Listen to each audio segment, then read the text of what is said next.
Sava Re grupa je međunarodna grupacija koja obavlja poslove osiguranja i reosiguranja u više od 100 zemalja širom sveta i predstavlja jednu od većih grupacija osiguranja u jugoistočnoj Evropi. Godišnje ostvaruje oko 500 miliona eura bruto premije.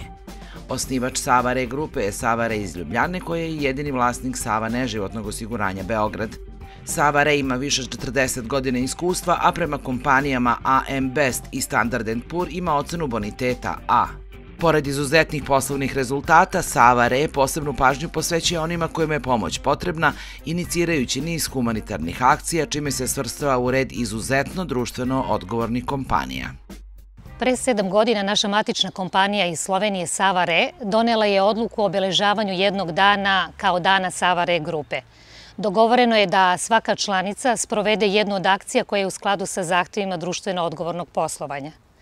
Ove godine mi smo se odlučili za akciju uređenja vrtića i to vrtića Pčelica koji se nalazi u blizini naše poslovne zgrade. Vrtić ima predivno dvorište, ali međutim određeni broj dotrajalih klupa, ljuljaški i klackalica.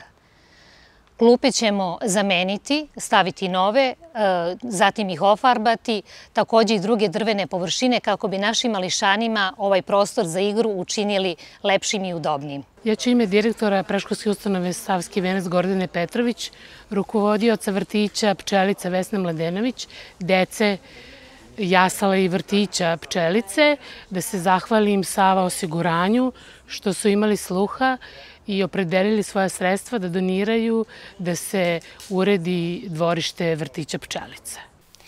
Hvala Sava osiguranju na novim lepim klupama.